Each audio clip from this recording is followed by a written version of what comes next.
मेष राशि के जातक जिनका की राशि स्वामी मंगल, मंगल अग्नि तत्व, मंगल एनर्जी, मंगल हमारी धमनियों में बहने वाला रक्त, मंगल वो ऊर्जा जिससे हम सुबह बिस्तर से नीचे जमीन पर पैर रखते हैं। मंगल सेनापति, तो ये लोग हमेशा सेनापति ही रहते हैं। मैं ऐसा तो नहीं कह सकती हूँ कि हमेशा फाइटिंग मोड में रहते हैं, लेकिन हाँ, जरूरत पड़े तो लड़ने से पीछे नहीं हटते। एनर्जी लेवल इनका जबरदस्त रहता है। मंगल एक तीव्र गति से चलने वाला ग्रह है, इसलिए इनके कामों में तेजी, डिसीजन मेकिंग में तेजी, बात करने में तेजी, कभी कभी स्वभाव में भी तेजी बनी रहती है। नमस्कार, स्वागत है आपका दीपा ज्योतिष में और स्वागत है मेरे चैनल 21st सेंचुरी मॉम में। आज बात करेंगे कैसा रहेगा 10 जुलाई से 30 जुलाई तक का समय इन मेष राशि के जातकों के लिए।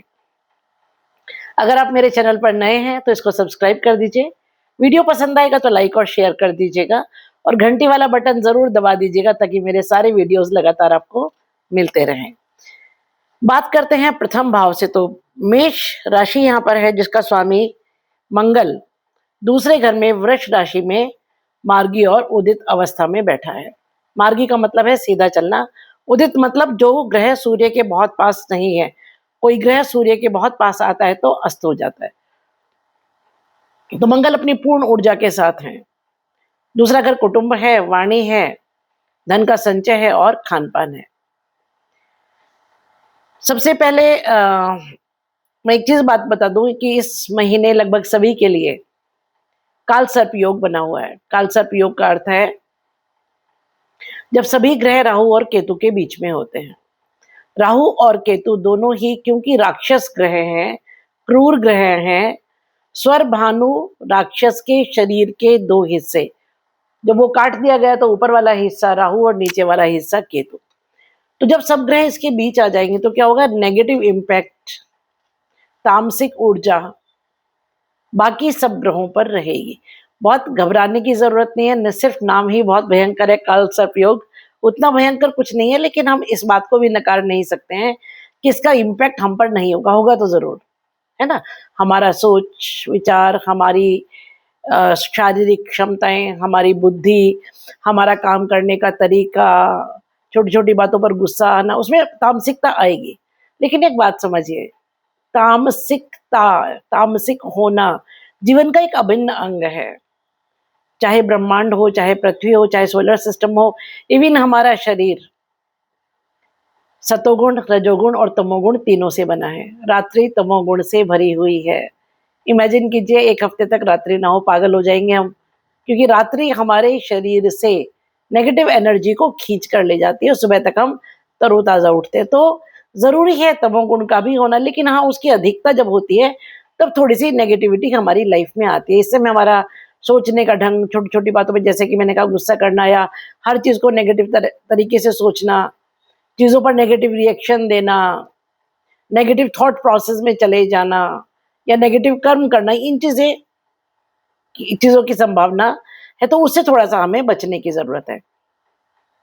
जैसा कि मैंने कहा, लग्न का स्वामी दूसरे घर में मंगल बैठा हुआ है।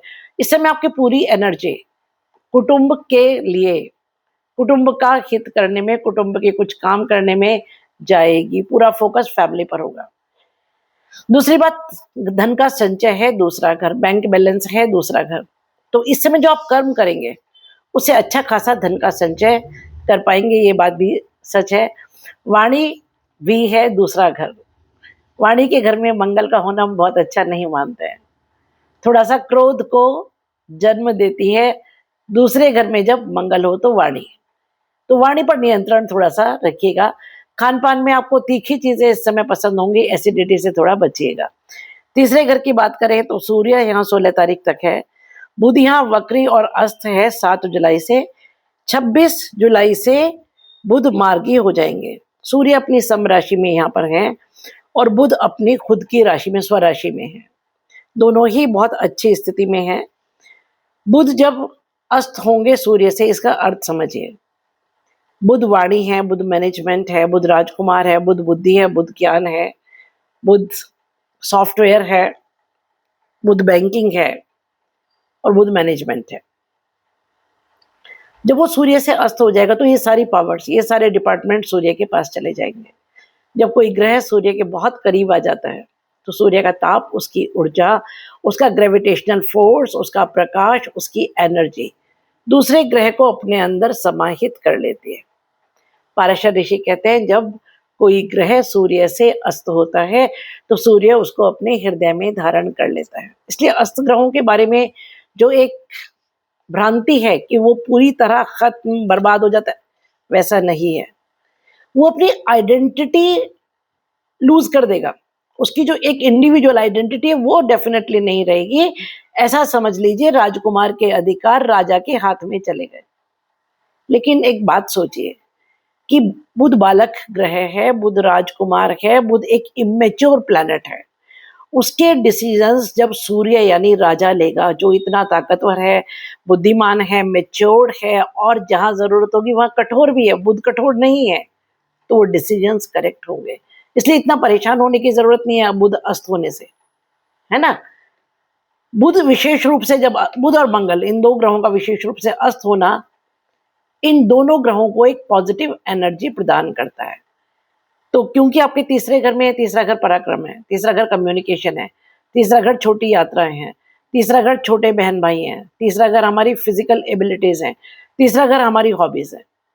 इन सारे फील्ड से रिलेटेड जो भी आपके डिसीजन है, वो घर का कोई बड़ा, कोई बुजुर्ग, पिता, बॉस या कोई ऐसा इंसान जिसे आप पिता स्वरूप मानते हैं, वो लेगा। लेने दीजिएगा क्योंकि ये आपके हित में होगा। 26 तारीख से जब बुध उदय हो जाएंगे और मार्गी हो जाएंगे तब वो कहेंगे मैं अपने डिसीजंस खुद लूंगा, अब पिताजी आपकी जरूरत नहीं है। वो भी अच्छा ही रहेगा। राहु की यहाँ पंचम दृष्टि है। राहु अब धनिष्ठा में जा रहा है शतभिषा से, ना पूरी तरह शतभिषा से निकला है, ना पूरी तरह धनिष्ठा में प्रवेश किया है। तो 2 अगस्त तक क्या रहेगा कि राहु पर धनिष्ठा और शतभिषा दोनों का मिला जुला असर रहेगा। देखिए कोई भी प्लेनेट जब ट्रांजिट करता है तो एकदम स्पीड से नहीं जाता है, उसको ट्रांजिट करने के लिए एक समय लगता है ना। 2 नक्षत्रों के बीच जब ट्रांजिट करेगा तो धीरे धीरे जब करेगा ट्रांजिट तो दोनों का असर रहेगा। जब वो इंडिपेंडेंटली क्लियर पोजीशन में पहुंच जाएगा यहाँ धनिष्ठा में, तब पूर्ण रूप से धनिष्ठा में होगा। फिलहाल जब पास कर रहा है शतभिषा से तो दोनों का असर है, ठीक है। तो अभी जब राहु की पंचम दृष्टि धनिष्ठा और शतभिषा के बीच में चलते हुए, उनके मध्य में ट्रेवल करते हुए, तो क्या होगा कि दोनों का असर रहेगा, तो ब्लेसिंग्स भी होंगी और धनिष्ठा का स्वामी मंगल है, एनर्जी भी रहेगी। तीसरे घर में क्योंकि वैसे ही सूर्य के हाथ में पावर है तो कुछ काम थोड़ी कमांड से, तेजी से, थोड़ी शायद कठोरता से भी होंगे। बात करें चौथे घर की तो सूर्य यहाँ 16 जुलाई से है, बृहस्पति यहाँ उच्च है, मार्गी है, अतिचारी है, पुष्य में है, 17 जुलाई से 8 अगस्त तक अस्त है। जैसा कि मैंने बताया कि कोई ग्रह जब सूर्य के बहुत करीब चला जाता है तो जो भी जाएगा वो अस्त हो जाएगा, क्योंकि सूर्य की एनर्जी, उसकी ऊष्मा उसको अपने आप में समाहित करती है। तो क्या होगा कि बृहस्पति जैसा विशाल ग्रह जो उच्च का है इस समय और पुष्य में है, जब वो सूर्य के पास जाएगा, मैं फिर से वही बात कह रही हूँ जो मैं बुध के बारे में मैंने कहा था कि अस्त ग्रह हमेशा बुरा परिणाम नहीं देते। डिपेंड ये करता है कि जो ग्रह सूर्य से अस्त है उसकी सूर्य के साथ रिलेशनशिप कैसी है। पहली बात, बुध की अच्छी रिलेशनशिप है, बृहस्पति की अच्छी रिलेशनशिप है। तो बृहस्पति यानी देवगुरु, सूर्य यानी राजा। इसको इस तरह समझिए, मैंने ज्योतिष मेरे पिता से सीखा, वही मेरे पिता थे और वही गुरु थे। तो वो कहते थे कि जितनी सरल भाषा में हो सके ज्योतिष को लोगों तक पहुंचाओ, क्योंकि जो बहुत कठोर या क्लिष्ट भाषा, डिफिकल्ट श्लोक है, डिफिकल्ट टर्मिनोलॉजी है, उसको समझ पाना हर किसी के लिए संभव नहीं है। तो मैं बहुत सरल भाषा में आपको एक्सप्लेन कर रही हूँ जुपिटर का यानी बृहस्पति का सूर्य से अस्त होने का परिणाम क्या होगा। सूर्य राजा, बृहस्पति देवगुरु। अब बृहस्पति, पहले तो आप इस बात को समझिए कि राजा और राजगुरु, राजा और देवगुरु अगर एक ही कमरे में आकर के यानी एक ही हाउस में यानी एक ही घर में आकर के बैठे हैं, इसका मतलब क्या है? कब मिलते हैं दोनों? जब कोई इंपॉर्टेंट डिसीजन मेकिंग करनी हो। चौथा घर आपकी मदरलैंड है, माता है, भूमि भवन वाहन है। इस समय कोई बहुत बड़ा डिसीजन भूमि भवन वाहन को लेकर के माता जी के विषय में या मदरलैंड पर होगा होगा जिसमें सूर्य डोमिनेट करेगा, यानी घर का कोई बुजुर्ग, यानी पिता, यानी बॉस, यानी गवर्नमेंट, वो डोमिनेट करेगा। किसको? बृहस्पति को। जबकि बृहस्पति उच्च का है, लेकिन ऐसा नहीं हो सकता कि बृहस्पति की सलाह ना मानी जाए, देवगुरु है भाई वो, है ना। तो क्या होगा एक्चुअली, सलाह दोनों की होगी, बृहस्पति की भी, और क्योंकि उच्च का है बृहस्पति, पुष्य नक्षत्र में है। पुष्य नक्षत्र किसी पुराने लगाए हुए पेड़ के ऊपर आने वाले फूलों और फलों को खिलता हुआ, पल्लवित होता हुआ, उनको पूर्ण रूप में विकसित होता हुआ दिखाता है। कोई पुरानी प्लानिंग, कोई पुराना डिसीजन मेकिंग, कोई पहले से जो प्लानिंग चल रही थी, उसके परिणाम इस समय फलीभूत होंगे। घर के बुजुर्ग, घर के बड़े लोग और आप सब मिलकर के उस पर सलाह बनाएंगे, और जो घर का मुखिया होगा, पिताजी, है ना, हेड ऑफ स्टेट, राजा या कोई बुजुर्ग, उसकी सलाह चलेगी, मान्य होगी, और मान लीजिएगा क्योंकि वो आपके हित में होगा। मान लीजिएगा, क्योंकि बृहस्पति सूर्य से अस्त, यानी बृहस्पति झुक जाएगा, सूर्य की बात मान लेगा। अस्त होना, अभी उसमें देखिए, आप एक बात बताइए, आपके और आपके पिताजी मिलकर के बैठ के कोई सलाह करते हैं, आपका सजेशन कुछ और है, आपके पिताजी का सजेशन कुछ और है। जो आपने सलाह दी थी, हो सकता है उसमें पिताजी कुछ ऐड करना चाहते हो या उसमें से कुछ कम करना चाहते हो। ऐसा नहीं आपकी सलाह नहीं मानी गई, लेकिन जो उन्होंने उसमें एडिशन किया या कोई एक नया तर्क दिया या कुछ थोड़ा सा एक्स्ट्रा उसमें जोड़ा, उसको आपने माना। यह है बृहस्पति और सूर्य की रिलेशनशिप, बृहस्पति का सूर्य से अस्त होना चौथे घर में। इससे सरल भाषा में भाई मैं नहीं समझा सकती हूँ। 8 अगस्त तक अस्त रहेंगे बृहस्पति सूर्य से, उसके बाद जब उदित हो जाएंगे तो उनकी फिर से वापस इंडिपेंडेंट मेकिंग, डिसीजन मेकिंग होगी। वो कहेंगे राजा जी आप अपना डिसीजन अपने पास रखिए, मेरा डिसीजन ये, और ये भी उतना ही मान्य है जितना आपका है। तो कोई घर, कोई जमीन, कोई जायदाद, कोई वाहन खरीदा जाएगा, कोई बड़ा डिसीजन मेकिंग होगा, और अच्छा होगा, बहुत अच्छा होगा, क्योंकि दो महान ताकतें, राजा और राजगुरु, मिलकर के वो डिसीजन मेकिंग कर रहे हैं। बात करें पांचवें घर की, तो यहाँ पर सिंह राशि में केतु और शुक्र हैं। केतु के लिए भी सिंह राशि का जो स्वामी सूर्य है वो शत्रु है, और शुक्र के लिए भी शत्रु है, लेकिन केतु और शुक्र दोनों आपस में मित्र हैं, ये अच्छी बात है। पांचवा घर विद्या, बुद्धि, संतान। पांचवा घर हमारा पूर्व जन्म और जीवन का पूर्ण उत्थान। केतु कट्स, केतु सेपरेट्स, केतु विरह है, विरक्ति है, मोक्ष है, केतु काटता है, केतु अलग करता है ना, केतु डिटैचमेंट है। अब शुक्र के साथ जब केतु होगा तो हालांकि मित्र है, लेकिन उसके बावजूद ये निश्चित है कि वैवाहिक जीवन में, प्रेम संबंधों में आपको डिटैचमेंट होगा ही होगा। कोई पुरानी बातें, कोई पुराना हिसाब किताब, कोई पुरानी दुश्मनी, कोई पुरानी ऐसी चीजें जो कहीं चुभी हुई थी, वो सरफेस पर आएंगे। मित्र है हालांकि केतु और शुक्र। तो पिताजी कहते थे कि हर ग्रह के कुछ पॉजिटिव और कुछ नेगेटिव एस्पेक्ट, हमने एक मन बना लिया है कि भाई शनि तो बुरा है, केतु तो बुरा है। ऐसा नहीं है। एक चीज तो ये होगी जो मैंने अभी बताई है कि एक डिटैचमेंट तो होगा, लेकिन उसके बावजूद क्या होगा कि उस डिटैचमेंट से आपको फायदा मिलेगा। अब आप कहेंगे मैडम डिटैचमेंट से कभी फायदा मिलता होगा? कैसे मिलेगा? देखिए, आप बहुत गुस्से में हैं, सामने वाला भी बहुत गुस्से में है। दो रास्ते हैं, एक है भिड़ जाइए और युद्ध कीजिए, दूसरा है दोनों अलग अलग जाकर के बैठ जाइए, थोड़े समय के लिए शांत रहिए, चीजें कूल डाउन हो जाएंगी। इस समय वो होगा, दोनों अलग अलग जाके बैठेंगे, शांत होंगे, चीजें कूल डाउन हो जाएंगी और फिर चीजें नॉर्मल हो जाएंगी। एक चीज तो ये हुई।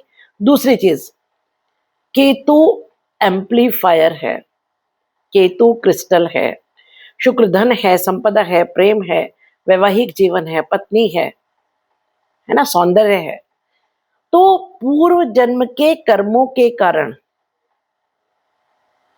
पूर्व जन्म के कर्मों के कारण आपके जीवन में इस समय धन, वैभव, सौंदर्य, प्रेम भी आएगा। ये जो डिटैचमेंट होगा ना, इसके बाद क्या होगा कि आप एक दूसरे को एक्सेप्ट करेंगे, जो जैसा है वैसा ही। लड़ाई तब होती है जब हम चाहते हैं सामने वाला हमारे जैसा बन के आए। जब डिटैचमेंट होगा तब समझ आएगा कि भाई ये इंसान ऐसा ही है, मैं ऐसा ही हूँ, हमें एक दूसरे को ऐसा ही एक्सेप्ट करना। तो एक अच्छी बात क्या होगी कि एक दूसरे का एक्सेप्टेंस, वो चाहे आपका वैवाहिक जीवन हो, आपका प्रेम जीवन हो, पांचवा अगर हमारी संतान भी है, संतान के साथ भी पहले विवाद, बाद में एक्सेप्टेंस होगा। यहाँ राहु की 7वीं दृष्टि और मंगल की 4th दृष्टि है। तो जैसा कि मैंने कहा कि पहले तो एक युद्ध की अवस्था तो जरूर आएगी ही आएगी, उसमें कोई शक नहीं है। पर अच्छी बात क्या है कि युद्ध की अवस्था में युद्ध नहीं होगा, शांति से दोनों अलग अलग जाके बैठेंगे, विचार करेंगे और उसके बाद एक दूसरे को जैसा जो है उसको उसी रूप में एक्सेप्ट करेंगे। बात करें आपके छठे घर की, तो यहाँ कन्या राशि है जिसका स्वामी बुध सूर्य के साथ वक्री और अस्त है, जो मैं बता चुकी हूँ। छठा घर काल पुरुष की कुंडली में नेचुरल होम है बुध का, तो अपने नेचुरल होम का स्वामी होकर के बुध जब सूर्य से अस्त होगा तो छठा घर रोग, ऋण और शत्रु है। रोग, ऋण और शत्रु का नाश सूर्य करेगा। सूर्य वैसे भी प्रबल शत्रु हंता है। मैं आपको सूर्य और बुध की रिलेशनशिप को एक बहुत सरल भाषा में बता दूं। बच्चे को किसी ने थप्पड़ मारा, बच्चा रोता हुआ पिताजी के पास गया। अब पिताजी बहुत ताकतवर है, पिताजी बहुत ताकतवर है। पिताजी आए, जिसने आपके बच्चे को थप्पड़ मारा था उसको 10 थप्पड़ मार के चले गए। दोबारा कोई हिम्मत नहीं करेगा उस बच्चे की तरफ निगाह उठाने का। ये है सूर्य और बुध की रिलेशनशिप। सूर्य राजा, बुध राजकुमार। जब बुध सूर्य से अस्त होगा तो राजा की गोद में राजकुमार बैठा हुआ है। जब राजकुमार राजा की गोद में बैठा हुआ है तब किसकी हिम्मत है उसकी तरफ निगाह उठाने की? छठा घर रोग, ऋण और शत्रु, जिसका वो स्वामी है। तो रोग से छुटकारा, ऋण से छुटकारा और शत्रु से छुटकारा। क्यों? क्योंकि इस समय बुध जिसकी गोद में बैठा है वो राजा है, वो प्रभुत्वशाली है, सर्वशक्तिमान है। इस समय शत्रु डरेंगे आपसे। रोग जैसा कि मैंने कहा कि नाश होगा, और कोई कर्ज अगर है तो उसके उतरने की पूरी संभावना है। बात करें 7वें घर की, तो यहाँ तुला राशि है जिसका स्वामी शुक्र केतु के साथ है। एस्ट्रोलॉजी में अभी मैं जब भी कभी कंसल्टेशन देती हूँ तो लोगों को ये कंफ्यूजन होता है कि भाई प्रेम और विवाह एक ही चीजें। नहीं जी, बिल्कुल नहीं है। हम 5वें घर से प्रेम को देखते हैं और 7वें घर से विवाह को देखते हैं। लोग कई बार कहते हैं कि ऐसा कैसे हो सकता है, विवाह में प्रेम है कि नहीं है ये तो हमारा शुक्र डिसाइड करेगा, ये हमारा 7वां घर डिसाइड करेगा। प्रेम विवाह में परिणित होगा कि नहीं होगा ये हमारा 5वां घर डिसाइड करेगा। 7वें घर का स्वामी शुक्र इस समय केतु के साथ है। वैवाहिक जीवन में थोड़ा सा अलगाव, थोड़ा सा डिटैचमेंट। 7वां घर सिर्फ वैवाहिक जीवन नहीं है, बिजनेस और बिजनेस पार्टनरशिप भी। आप अपने बिजनेस के प्रति और बिजनेस पार्टनरशिप के प्रति इस समय उदासीन होंगे। सच्चाई को एक्सेप्ट कीजिए, है ना। और इस समय युद्ध की स्थिति, जो मैं पहले कह चुकी हूँ, टालना बेहतर होगा। उससे अच्छा होगा थोड़े समय शांत होकर अलग बैठिए और पुनर्विचार कीजिए कि हम कहाँ गलत थे, सामने वाला कहाँ गलत था, और उसका एक शांतिपूर्ण हल निकालिए। राहु की यहाँ 9वीं दृष्टि है। जैसे कि मैंने कहा कि राहु इस समय शतभिषा से धनिष्ठा में जा रहा है, तो 2 नक्षत्रों की एनर्जी इस समय राहु लेकर के चल रहा है। शतभिषा ब्लेसिंग है, धनिष्ठा धन, संपदा, मंगल का नेतृत्व वाली स्थिति है। तो एक ट्रूली स्पीकिंग कंफ्यूजन की स्थिति रहेगी। क्या सही क्या गलत, ये करें कि वो करें। तो कुछ चीजों को ईश्वर भरोसे छोड़ देना चाहिए, इसको ईश्वर भरोसे छोड़ दीजिएगा। बात करें आपके 8वें घर की, तो वृश्चिक राशि है जिसका स्वामी मंगल, मार्गी और उदित दूसरे घर में बैठकर पूर्ण दृष्टि से 8वें घर को देख रहा है। मेरे पिताजी कहते थे कि जब कोई ग्रह किसी दूसरे घर में बैठकर पूर्ण दृष्टि से अपनी राशि को या अपने घर को देखे, यहाँ तो क्योंकि मेष राशि की जो कुंडली है वो कालपुरुष कुंडली है, तो 8वें घर में राशि भी मंगल की ही है वृश्चिक, और घर भी उसका अपना है। तो क्या होगा, तो पिताजी कहते थे इसको ऐसे समझो कि कोई बच्चा विदेश पैसा कमाने गया, $100 कमाए, 10 अपने पास रखे, 90 अपने घर भेजे। 8वां घर ट्रांसफॉर्मेशन, 8वां घर छुपा हुआ धन, छुपा हुआ ज्ञान, ससुराल। 8वां घर वो है जो आयु और मृत्यु का निर्धारण करता है। मंगल यानी एनर्जी, जब 8वें घर पर पूर्ण दृष्टि डालेगा और बृहस्पति की भी 5वीं दृष्टि यहाँ पर है, तो जीवन में एक शुभ परिवर्तन, जिसमें मेहनत आपकी लगेगी, इसमें कोई शक नहीं है, क्योंकि मंगल तो एनर्जी है। जहाँ दृष्टि होगी वहां अपनी पूरी ताकत लगाएगा। और जहाँ 7वीं दृष्टि को आप ऐसे समझिए, सामने वाली दृष्टि किसी भी ग्रह की, है ना, वो जो घोड़े का चश्मा पहना देते हैं तो किस लिए पहनाते हैं, ताकि घोड़ा सामने देखे। 7वीं दृष्टि किसी भी ग्रह की जो है वो घोड़े के चश्मे वाली दृष्टि है, क्योंकि 7वीं दृष्टि का मतलब है ग्रह सामने देख रहा है। पूर्ण दृष्टि, फुल एस्पेक्ट, सबसे पावरफुल एस्पेक्ट होता है 7वां एस्पेक्ट, 7वीं दृष्टि। तो क्योंकि पूर्ण दृष्टि से देख रहा है मंगल यहाँ पर, तो क्या होगा, आपकी पूरी एनर्जी लग जाएगी इस समय ट्रांसफॉर्मेशन में, जीवन को बदलने में, विशेष रूप से धन के अर्जन के लिए, कुटुंब के शुभ मंगल के लिए आप पूरी एनर्जी लगा देंगे, जिसमें बृहस्पति मदद करेंगे। तो जो एनर्जी आप लगा रहे हैं उसमें गुरु की कृपा, गुरु की दृष्टि, गुरु का साथ मिलेगा।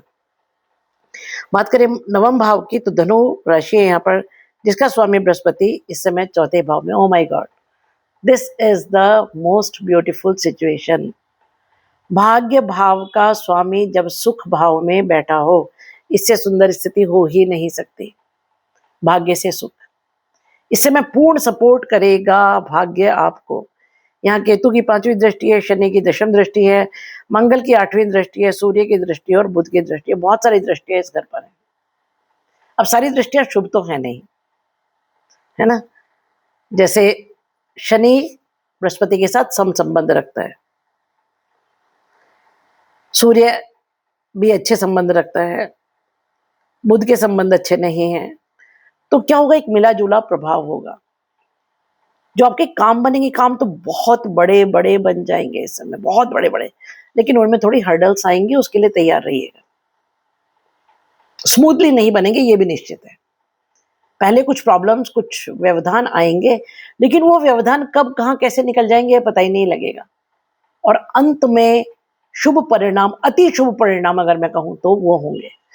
बात करें दशम भाव की, तो यहाँ मकर राशि है, जिसका स्वामी शनि 12वें घर में रेवती में बैठा हुआ है। 10वां घर हमारा कर्म स्थान, 12वां घर विदेश। इस समय विदेश, 12वां घर कोर्ट कचहरी, अस्पताल, अनाथ आश्रम, 12वां घर खर्चा है।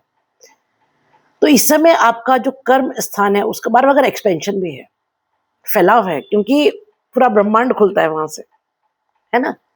मुझे किसी ने पूछा एक दिन के 10वें घर में और 12वें घर में क्या फर्क है, 10वां घर तो आसमान है, 12वां घर भी आसमान हुआ, तो नहीं। आसमान का मतलब ये, आप जहां खड़े हैं वहां से आप पूरे आसमान को नहीं देख सकते हैं। पृथ्वी के किसी भी एंगल पर खड़े हो जाइए, आपको एक लिमिटेड स्पेस दिखाई देगा आसमान का। ब्रह्मांड का अर्थ है पूर्ण ब्रह्मांड, 12वां घर वो है। इसीलिए 12वें घर को हम एक्सपेंशन कहते हैं, फैलाव कहते हैं। तो 12वें घर में जब शनि होगा रेवती में, expansion of work, expansion of work place, expansion of work life, फैलाव, कर्म का, कर्म स्थान का, जॉब का, आप जो भी कर्म करते हैं उसका जबरदस्त फैलाव। यहाँ पर सूर्य और बृहस्पति की दृष्टि है। सूर्य की दृष्टि शनि पर अच्छी नहीं होती है। सूर्य और शनि पिता पुत्र होते हुए भी शत्रु भाव रखते हैं, तो थोड़ा सा डिस्टर्ब करेगा सूर्य की दृष्टि। हालांकि कारक है 10वें घर पर, मगर उसके बावजूद दृष्टि से तो शनि के घर पर है ना, तो थोड़ा सा disturbance at your work place. लेकिन साथ साथ बृहस्पति की 7वीं दृष्टि भी है। कई बार लोग मुझे बोलते हैं, मैडम आप कॉन्ट्राडिक्टरी चीजें बोलती हैं, जो जैसा है मैं वैसा ही बता रही हूँ, है ना। आपको समझना पड़ेगा कॉन्ट्राडिक्शन। अब जैसे यही कॉन्ट्राडिक्शन हो गया कि एक तरफ तो आप कह रहे हैं कि थोड़ा प्रॉब्लम भी होगा, दूसरी तरफ कह रहे हैं आप अच्छा भी होगा। इसका मतलब ये कि प्रॉब्लम आके, हर्डल आके, मुश्किल आके, उसके बाद स्मूथ सेल होगा, इसका मतलब ये है। क्योंकि बृहस्पति की जो 7वीं दृष्टि है, पूर्ण दृष्टि पुष्य नक्षत्र में रहते हुए, ये जो आपने कर्म किए थे उनके फल को दिखाती है। पूर्व में जो कर्म किए थे वो आपका, चाहे कर्म एक बड़ी वाइड टर्म है, सिर्फ वर्क प्लेस नहीं, हम सिर्फ नौकरी को, व्यवसाय को, बिजनेस को कर्म मान लेते हैं, ऐसा नहीं जी। अपने जीवन में जो भी कर्म किए हैं, जो भी आपकी पर्सनल लाइफ में, अपनी सोशल लाइफ में, पॉलिटिकल लाइफ में, इवन विचारों में जो कर्म किए हैं वो कर्म है, वो 10वां घर है ना। तो 10वां घर सिर्फ हमारा ऑफिस या हमारा बिजनेस या सिर्फ हमारा वर्क प्लेस नहीं है जी। कर्म स्थान का मतलब है हर वो कर्म जो आपने तन से, मन से, बुद्धि से किया है, वो 10वां घर है। तो जो भी कर्म किए याद कर लीजिए आराम से अच्छे या बुरे। जो पेड़ लगाए हैं, कीकर का लगाया है तो कीकर का, बबूल का लगाया है तो बबूल का, आम का लगाया है तो आम का, और सेब का लगाया है तो सेब का, उसका फल आने का समय है ये। क्यों? क्योंकि पुष्य नक्षत्र पुराने लगे हुए पेड़ पर आने वाले पहले पुष्प यानी फल को और उसके बाद फूल को और उसके बाद फल को दिखाता है। कर्मों का फल, अच्छे किए तो अच्छा और बुरा किए तो बुरा। I am so sorry, I am bluntly honest, पर ये ही एस्ट्रोलॉजी है। बात करें 11वें घर में, तो राहु जैसे कि मैंने कहा 2 अगस्त तक पूर्ण रूप से धनिष्ठा में पहुंच जाएंगे। तब तक शतभिषा से धनिष्ठा दोनों के बीच में से ऐसे गुजर रहे हैं ना। तो 11वां घर हमारा लाभ और इच्छा पूर्ति है। कुंभ राशि में राहु बहुत स्ट्रॉन्ग पोजीशन में है, क्योंकि कुंभ राशि का स्वामित्व शनि के साथ साथ राहु के पास भी है अपने घर में।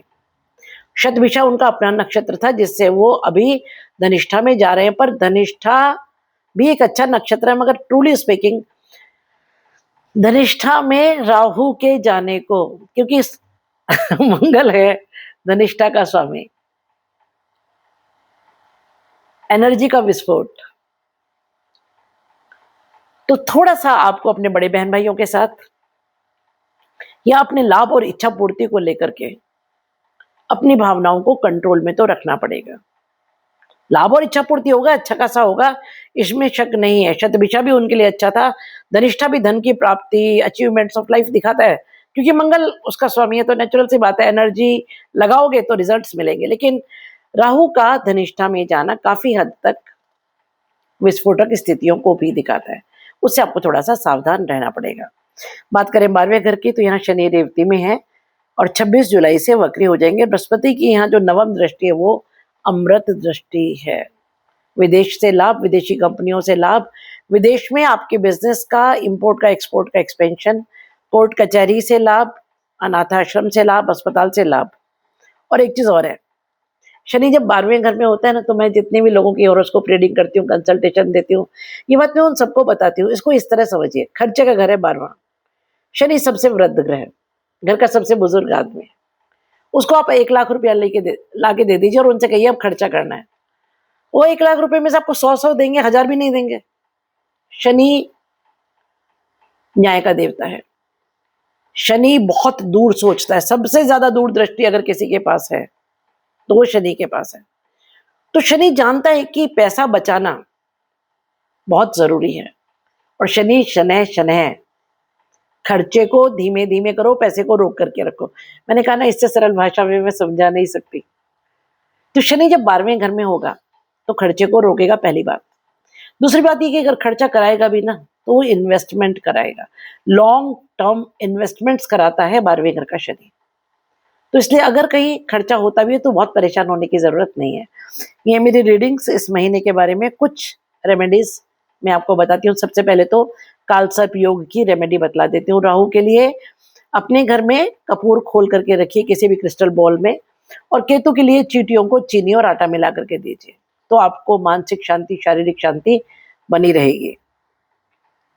उसके अलावा क्योंकि शुक्र केतु के साथ है, तो जो ये जो चींटियों को आप आटा देंगे ना चीनी मिला करके, ये संतान के साथ आपके संबंधों को मधुर करेगा, आपके वैवाहिक जीवन में संबंधों को मधुर करेगा। सिर्फ इतना अगर आप कर लेते हो तो इट्स मोर देन एनफ।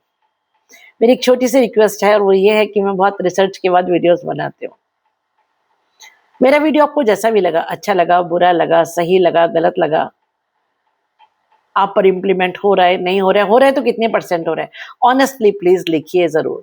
आपका एक छोटा सा कमेंट मुझे बहुत मदद करता है। मैं बचपन से एस्ट्रोलॉजी सीख रही हूँ, पर मैं अपने आप को पूर्ण ज्ञाता तो नहीं कह सकती हूँ, क्योंकि एक विशाल समुद्र है। इसको जानने के लिए, समझने के लिए एक जन्म तो क्या 10 जन्म भी कम है। तो मैं पूर्ण पंडित नहीं हूँ, आज भी पढ़ती हूँ। जितना जो मुझे आता है उसके अनुसार मैं कैलकुलेशन करती हूँ और आप तक पहुँच जाती हूँ। आपके कमेंट्स मुझे ये जानने में मदद करेंगे कि मैंने जो कैलकुलेशंस की वो कितनी सही और कितनी गलत, और इसके बेस पर अगला वीडियो बनाने में मुझे मदद मिलेगी। प्रसन्न रहिए, खुश रहिए, स्टे हैप्पी, स्टे ब्लेस्ड।